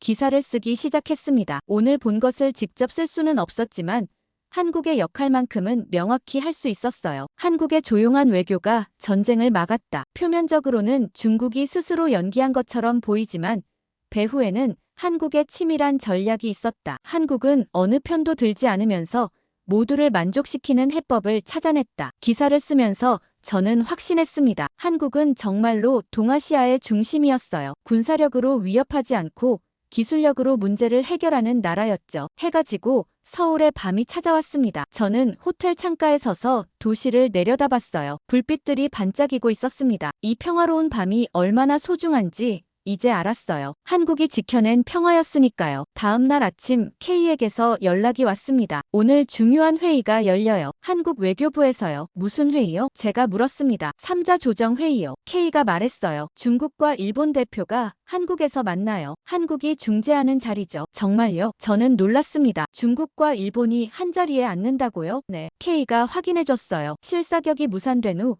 양국 모두 한국의 중재를 요청했대요. 한국이 만든 테이블에 앉기로 한 거죠. 저는 서둘러 외교부로 향했습니다. 오늘은 공식 취재진에 포함됐어요. 다른 기자들도 많이 와 있었습니다. 외교부 청사 앞은 취재진으로 북적였어요. 각국 방송사 중계차가 줄지어 서 있었고 카메라맨들이 분주하게 움직였죠. 로이터 기자가 저를 보고 다가왔습니다. 1인. 이거 엄청난 일이야. 중국과 일본이 한국에서 만나다니. 정말 그러네요. 저는 고개를 끄덕였습니다. 양국이 직접 대화하지 않고 한국을 통하는 게 흥미로워. 그가 말했어요. 한국 없이는 이 회의 자체가 불가능했을 거야. 오전 10시에 중국 대표단이 먼저 도착했습니다. 검은색 차량 3대가 청사 앞에 섰어요. 중국 외교부 부부장과 수행원들이 내렸습니다. 표정이 굳어 있었어요. 카메라 플래시가 터졌지만 그들은 아무 말 없이 건물 안으로 들어갔습니다. 30분 후 일본 대표단이 도착했습니다. 외무성 사무차관과 참모들이었어요. 그들도 긴장한 표정이었죠. 양국 대표가 같은 건물에 있다는 것만으로도 긴장감이 느껴졌습니다. 정오에 공식 회의가 시작됐어요. 취재진은 회의실 밖 별도 공간에서 대기했습니다. 실시간 브리핑을 받기로 되어 있었죠. 1시간쯤 지났을 때 외교부 대변인이 나왔습니다. 회의가 순조롭게 진행되고 있습니다. 그가 말했어요. 한국 외교수석이 중재하고 있으며 양측 모두 건설적인 태도를 보이고 있습니다. 구체적으로 어떤 내용을 논의합니까? CNN 기자가 물었습니다. 대변인이 답했어요. 대만 해협 안정화 방안, 우발적 충돌 방지, 그리고 평화 유지 메커니즘 등입니다. 저는 메모를 했습니다. 대만이 핵심 의제였어요. 제 조국의 운명이 이 회의실에서 논의되고 있었습니다. 오후 2시쯤 K가 제게 문자를 보냈어요. 회의 분위기 좋아요. 한국이 양측 입장을 잘 조율하고 있대요. 정말 다행이었습니다. 오후 3시에 잠깐 휴식 시간이 있었어요. 중국 대표단이 복도로 나왔는데 제가 있는 곳으로 왔습니다. 통역관이 중국어로 말하는 게 들렸어요. 한국의 제안이 합리적입니다. 중국 부부장이 말했어요. 우리 체면도 살려주면서 실질적 해결책을 제시하더군요. 그들도 한국을 인정하는 거였습니다. 일본 대표단도 별도로 브리핑을 받고 있었어요. 복도 저쪽에서 일본어가 들렸죠. 한국이 없었으면 이 회의 자체가 불가능했을 겁니다. 사무차관이 말하는 것 같았어요. 우리는 한국의 중재안을 존중해야 합니다. 양측 모두 한국의 역할을 높이 평가하고 있었습니다. 오후 4시에 회의가 재개됐어요. 이번엔 본격적인 합의문 작성 단계였습니다. 오후 6시쯤 드디어 회의가 끝났습니다. 세 나라 대표들이 함께 브리핑룸으로 나왔어요. 한국 외교수석이 가운데 서고 양옆에 중국과 일본 대표가 섰습니다. 오늘 역사적인 합의가 이루어졌습니다. 수석이 발표를 시작했어요. 중국과 일본은 대만 문제로 무력 충돌하지 않기로 합의했습니다. 브리핑룸이 술렁거렸습니다. 기자들이 일제히 메모를 했어요. 수석이 계속 말했습니다. 양국은 현상 유지를 존중하고 평화적 대화를 통해서만 문제를 해결하기로 했습니다. 그리고 이를 보장하기 위한 한라인을 설치하기로 했습니다. 중국 부부장이 발언권을 얻었어요. 중국은 평화를 원합니다. 그가 말했어요. 한국의 중재 덕분에 건설적인 합의에 도달할 수 있었습니다. 일본 사무차관도 말했습니다. 일본도 대화를 통한 해결을 지지합니다. 한국의 공정한 중재에 감사드립니다. 손이 일제히 올라갔습니다. 첫 번째 질문이 나왔어요. 한국이 제시한 구체적인 중재안은 무엇입니까? 뉴욕타임스 기자였습니다. 수석이 답했습니다. 첫째, 대만 문제로 무력 충돌 금지. 둘째, 현상 유지와 평화 보장 최우선. 셋째, 우발적 충돌 방지를 위한 양국 간 소통 채널 상시 운영입니다. 중국과 일본이 이를 모두 수용했습니다. 저는 가슴이 벅찼습니다. 대만의 평화가 보장된 거였어요. 적어도 당분간은요. 두 번째 질문이 나왔습니다. 왜 양국이 한국의 중재안을 받아들였습니까? BBC 기자였어요. 중국 부부장이 답했습니다. 한국은 공정하기 때문입니다. 어느 한쪽 편을 들지 않고 오직 평화만을 추구했습니다. 우리가 신뢰할 수 있었습니다. 일본 사무차관도 거들었어요. 한국은 실력도 있고 신뢰도 있습니다. 한국이 만든 틀 안에서라면 우리도 안심하고 대화할 수 있었습니다. 세 번째 질문이 나왔습니다. 이번 합의가 지켜질 것이라고 확신합니까? 로이터 기자였어요. 수석이 단호하게 답했습니다. 한국이 보증합니다. 우리는 이행 과정을 계속 모니터링할 것이고 필요하면 추가 중재도 할 것입니다. 양국 모두 이에 동의했습니다. 브리핑이 끝나고 세 나라 대표가 악수를 나눴습니다. 카메라 플래시가 터졌어요. 역사적인 순간이었습니다. 밖으로 나오니 해가 지고 있었습니다. 석양이 아름다웠어요. 저는 휴대폰으로 타이베이에 있는 어머니에게 전화를 걸었습니다. 엄마, 전쟁 안 나. 안심해도 돼. 정말이니 이링아? 어머니 목소리가 떨렸어요. 정말이에요. 저는 확신을 가지고 말했습니다. 한국이 막았어요. 중국도 일본도 평화에 합의했어요. 어머니가 울음을 터뜨렸습니다. 다행이다. 정말 다행이야. 전화를 끊고 저는 하늘을 올려다봤습니다. 전쟁 위기가 완전히 사라진 거였어요. 한국이 만든 평화였습니다. 사태가 수습되고 일주일이 지났습니다. 저는 여전히 서울에 머물고 있었어요. 본사에서는 후속 기사를 계속 써달라고 했지만 사실 다른 이유도 있었습니다. 윤재헌 교수와 다시 인터뷰 약속이 잡혀 있었거든요. 오후 2시에 그의 연구실을 찾았습니다. 노크를 하자 반갑게 맞아주시더군요. 채니린 기자님, 어서 오세요. 이번 일주일 정말 바쁘셨죠? 네. 많이 바빴어요. 저는 웃으며 자리에 앉았습니다. 하지만 보람 있었어요. 역사적인 순간을 지켜봤으니까요. 윤 교수가 차를 따라주며 말했습니다. 기사 잘 봤어요. 한국의 역할을 공정하게 평가해 주셔서 감사했어요. 당연한 일을 쓴 것뿐이에요. 저는 솔직하게 말했습니다. 한국이 정말 대단한 일을 해냈잖아요. 윤 교수가 웃었어요. 과찬이세요. 우리는 할 일을 했을 뿐이에요. 하지만 저는 물어보고 싶은 게 있었습니다. 교수님, 솔직히 물어봐도 될까요? 물론이죠. 윤 교수가 고개를 끄덕였습니다. 한국은 왜 이렇게 조용하게 움직이는 건가요? 저는 궁금했어요. 이렇게 대단한 성과를 냈으면 자랑해도 되잖아요. 윤 교수가 잠시 생각하더니 말했습니다. 그게 한국의 방식이에요. 우리는 화려한 걸 좋아하지 않아요. 조용히 일을 처리하고 결과로 말하는 거죠. 적을 만들지 않으면서요. 그 말이 인상적이었습니다. 적을 만들지 않으면서 목표를 달성하는 것이요. 윤 교수가 계속 말했어요. 한국은 작은 나라에서 시작했어요. 살아남으려면 싸움보다는 지혜가 필요했죠. 그게 우리 DNA가 된 거예요. 저는 고개를 끄덕였습니다. 이제 이해가 됐어요. 한국의 강함은 조용함에서 나온다는 것을요. 윤 교수가 새로운 주제로 넘어갔습니다. 그런데 채니린 기자님,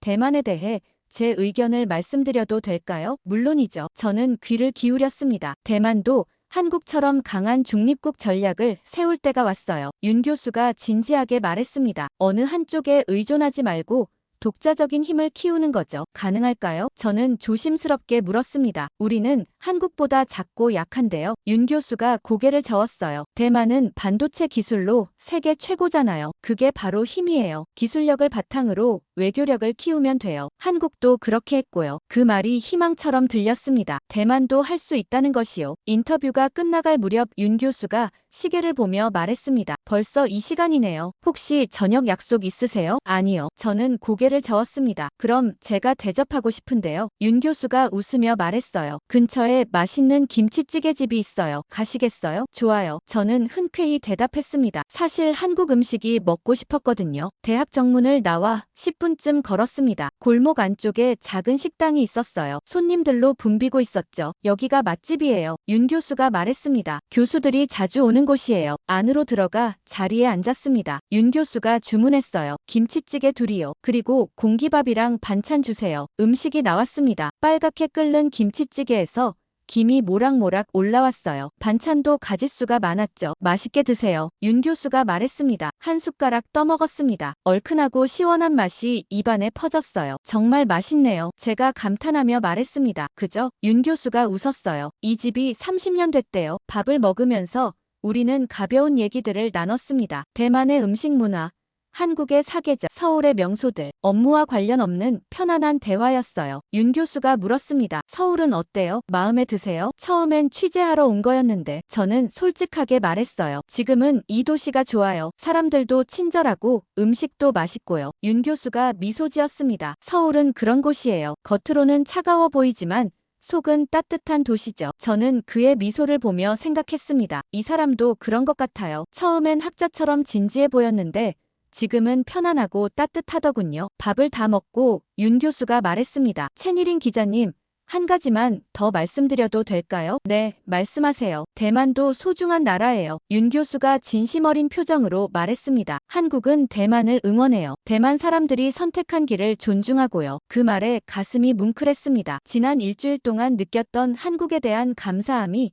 다시 밀려왔어요. 감사합니다, 교수님. 저는 진심으로 말했습니다. 이번 일로 한국이란 나라를 완전히 다시 보게 됐어요. 윤 교수가 웃었어요. 저도 채니린 기자님 덕분에 대만을 더 잘 이해하게 됐어요. 앞으로도 종종 연락해요. 좋아요. 저는 고개를 끄덕였습니다. 식당을 나와 걸으면서 윤 교수가 물었습니다. 언제 대만으로 돌아가세요? 이번 주말이요. 저는 아쉬움이 묻어났어요. 본사에서 복귀하래요. 그렇군요. 윤 교수도 아쉬워하는 것 같았습니다. 그럼 가시기 전에 한 번 더 만나요. 꼭요. 저는 웃으며 답했습니다. 그날 밤 호텔로 돌아와 거울을 봤습니다. 제 얼굴에 미소가 번져 있었어요. 언제부터 이렇게 웃고 있었을까요? 윤재헌 교수의 따뜻한 미소가 자꾸 떠올랐습니다. 그의 지적인 모습, 진심 어린 조언, 편안한 대화, 모든 게 좋았어요. 혹시 이게? 저는 스스로에게 물었습니다. 마음이 움직이는 건가요? 창밖으로 서울의 야경이 보였습니다. 반짝이는 불빛들이 아름다웠어요. 이 도시를 떠나기 싫어지고 있었습니다. 작은 불씨 같은 감정이 제 마음속에서 타오르기 시작했어요. 며칠 후 UN 브리핑룸으로 돌아가야 한다는 생각이 마냥 기쁘지만은 않았습니다. 일주일 후 저는 뉴욕으로 돌아왔습니다. 인천공항을 떠날 때 윤재헌 교수가 배웅을 나와줬어요. 잘 다녀오세요. 그가 웃으며 말했습니다. 연락 자주 해요. 꼭요. 저는 고개를 끄덕였습니다. 비행기 안에서 계속 그의 미소가 떠올랐어요. UN 본부에 도착하니 동료 기자들이 반겼습니다. 이링, 대단한 취재였어. 로이터 기자가 제 어깨를 두드렸어요. 내 기사 다 봤어. 한국에 대한 시각이 완전히 바뀌었어. 감사해요. 저는 웃으며 답했습니다. 다음 날 긴급 브리핑이 소집됐습니다. 이번 동아시아 위기에 대한 종합평가 브리핑이었어요. 200명이 넘는 기자들이 모였죠. UN 사무총장 대변인이 단상에 올랐습니다. 여러분, 지난 2주간의 위기가 평화적으로 해결됐습니다. 그가 말했어요. 이는 국제사회의 협력과 특히 한국의 탁월한 중재 덕분입니다. 한국이라는 단어에 기자들이 술렁거렸어요. 손이 올라갔습니다. 대변인이 첫 번째 질문을 받았어요. 구체적으로 한국이 어떤 역할을 했습니까? AP통신 기자였습니다. 대변인이 답했어요. 한국은 중국과 일본 사이에서 공정한 중재자 역할을 했습니다. 양측 모두가 신뢰할 수 있는 틀을 만들었고 평화적 합의를 이끌어냈습니다. 저도 손을 들었습니다. 대변인이 저를 지목했어요. 대만 중앙통신사 채니링입니다. 제가 일어서며 말했습니다. 저는 지난 2주간 서울에서 직접 취재했습니다. 한국의 역할에 대해 증언하고 싶습니다. 브리핑룸이 조용해졌어요. 모두가 저를 바라봤습니다. 저는 심호흡을 하고 말을 이어갔어요. 우리는 처음에 의문을 가졌습니다. 제가 말했습니다. 왜 한국이 차세대 대표국인지 이해하지 못했죠. 하지만 이번 사태가 모든 것을 증명했습니다. 목소리가 떨렸지만 계속했어요. 중국은 한국에 중재를 요청했습니다. 일본도 한국의 지원을 구했습니다. 미국도 유엔도 한국의 입장을 따랐습니다. 그리고 한국은 말이 아니라 행동으로 전쟁을 막아냈습니다. 브리핑룸이 숨을 죽였습니다. 한국은 어느 편도 들지 않았습니다. 제가 계속 말했어요. 오직 평화만을 추구했습니다. 중국에게도 일본에게도 같은 원칙을 적용했죠. 그래서 양측 모두 한국을 신뢰할 수 있었습니다. CNN 기자가 끼어들었습니다. 하지만 한국이 구체적으로 뭘 했나요? 외교적 수사만으로는 전쟁을 막을 수 없잖아요. 저는 모든 것을 말할 수 없었습니다. 청룡작전은 여전히 기밀이었으니까요. 하지만 할 수 있는 선에서 답했어요. 한국은 기술력과 군사력을 배경으로 평화를 강제했습니다. 제가 신중하게 말했습니다. 구체적인 내용은 말씀드릴 수 없지만 한국의 능력은 우리가 상상하는 것 이상입니다. 일본 NHK 기자가 물었습니다. 대만 입장에서 한국을 어떻게 평가하십니까? 저는 잠시 생각했습니다. 그리고 솔직하게 답했어요. 한국은 대만을 이해하는 유일한 강대국이었습니다. 제 목소리가 떨렸어요. 대만의 두려움을 공감했고 대만의 선택을 존중했습니다. 한국이 없었다면 대만은 전쟁터가 됐을 겁니다. 브리핑룸에서 박수가 터져 나왔습니다. 처음 있는 일이었어요. 브리핑 중에 박수가 나온 건요. 대변인도 고개를 끄덕이며 말했습니다. 채니린 기자의 증언에 감사드립니다. 이것이 바로 한국이 대표국으로 선정된 이유입니다. 브리핑이 끝나고 여러 기자들이 제게 다가왔습니다. 1인 정말 감동적이었어. 한 기자가 말했어요. 한국에 대해 완전히 다시 보게 됐어. 저는 웃으며 답했습니다. 저도 그랬어요. 직접 보기 전까지는 몰랐죠. 사무실로 돌아와 노트북을 열었습니다. SNS를 확인하니 제 발언이 이미 퍼지고 있었어요. 특히 대만 SNS가 난리였습니다. 채니린 기자 멋있다. 한국 정말 대단하네. 한국이 우리를 지켜줬어. 한국 고마워. 댓글들이 쏟아졌습니다. 대만 사람들의 한국에 대한 찬사로 가득했어요. 저는 마지막 기사를 쓰기 시작했습니다. 제목은 이번 위기의 진짜 영웅은 한국이었다였어요. 2주 전 UN 브리핑룸에서 우리는 의문을 품었다. 제가 썼습니다. 왜 한국이 차세대 분쟁 조정 대표국인가? 하지만 이번 위기가 답을 줬다. 손가락이 키보드 위에서 빠르게 움직였어요. 한국은 중국과 일본 사이에서 완벽한 균형을 잡았다. 어느 편도 들지 않으면서 양측 모두를 만족시켰다. 군사력과 기술력을 배경으로 평화를 강제했다. 그리고 가장 중요하게는 대만의 목소리를 들었다. 기사를 쓰면서 지난 2주가 주마등처럼 스쳐갔습니다. K와의 만남, 특별 상황실, 청룡작전, 3자 회담, 그리고 윤재헌 교수. 한국은 21세기형 강대국의 모델을 보여줬다. 제가 마지막 문단을 썼습니다. 힘으로 위협하지 않고 기술로 문제를 해결했다. 목소리를 높이지 않고 조용히 승리했다. 이것이 진짜 힘이다. 기사를 송고하고 창밖을 바라봤습니다. 뉴욕의 오후 하늘이 맑았어요. 휴대폰이 울렸습니다. 윤재헌 교수였어요. 채니린 기자님,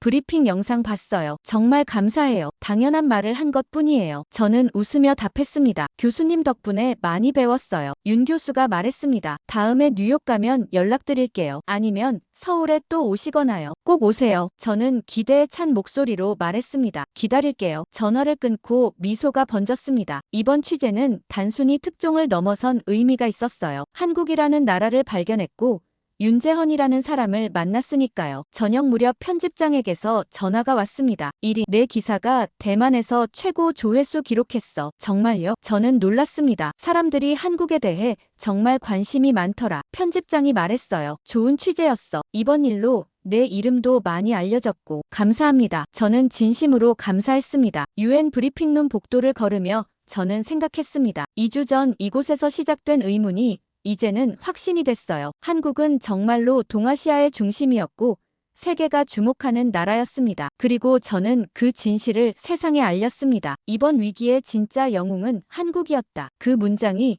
계속 머릿속을 맴돌았습니다. 사실이었고 진실이었습니다.